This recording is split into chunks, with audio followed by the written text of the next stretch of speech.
والذین فی اموالہم حق معلوم للسائل والمحروم، ان کے مالوں میں ایک متعین حق ہوتا ہے مانگنے والے کے لیے بھی اور ہیو نوٹ کے لیے بھی۔ ہمارے ہاں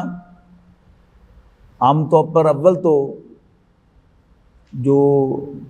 بالکل بخیل شخص ہے جو یہ مانتا ہی نہیں ہے کہ یہ اللہ کا دیا ہوا مال ہے اور اس پر کسی اور کا بھی کوئی حق ہے،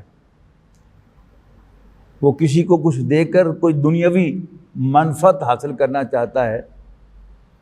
مزدور سے کچھ کام لے کر اس کو پیسے دیتا ہے، کسی کنسلٹنٹ کو وہ پیسے دیتا ہے تو امید کرتا ہے کہ اگر میں اس کو 10 لاکھ روپے صرف کنسلٹیشن کے دے رہا ہوں تو مجھے 10 کروڑ جو ہے یہ فائدہ بھی پہنچے گا اس سے۔ یہ تو ہے خالص دنیاوی سوچ۔ لیکن وہ لوگ کہ جو یہ سمجھتے ہیں کہ کچھ صدقہ و خیرات اور کچھ غرباء و مساکین کا حق بھی ہونا چاہیے، وہ بھی یہ تو سمجھتے ہیں کہ ایک غریب آدمی، تنگ دست آدمی کا حق ہے، وہ ڈیزرو کرتا ہے،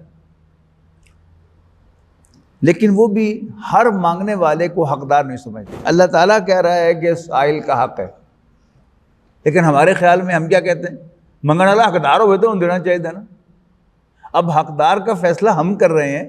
جبکہ حقدار کا فیصلہ اللہ تعالیٰ جو کر رہا ہے وہ کیا ہے کہ سائل کا بھی حق ہے اور محروم کا بھی حق ہے۔ قیامت کے دن میری پیشی ہوگی اللہ کے حضور، میں گناہ گار ہوں۔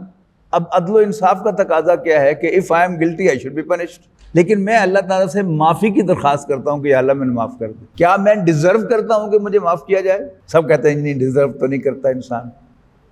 تو پھر اگر میں چاہتا ہوں کہ قیامت کے دن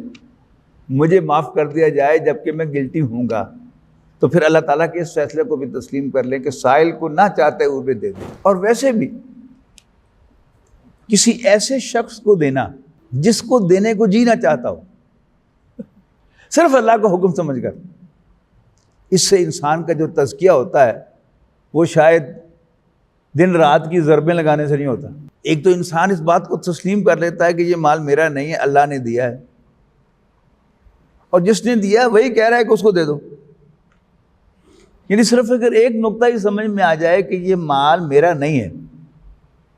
اللہ کا دیا ہوا مال ہے، میرے پاس امانت ہے، اور وہی اللہ جس نے مجھے دیا ہے وہ کہہ رہا ہے کہ اس کو دے دو،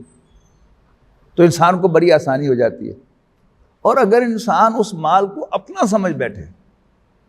پھر اس کا جی یہ بھی چاہتا ہے کہ پھر میری مرضی کے مطابق یہ مال استعمال ہونا چاہیے، تو بنیادی غلطی کو آپ ایڈریس کر لیں تو انشاءاللہ بڑی آسانی ہو جائے گی کہ آپ اللہ کی مرضی کے مطابق وہ مال جو ہے اس کو ڈسپرس کر دیں۔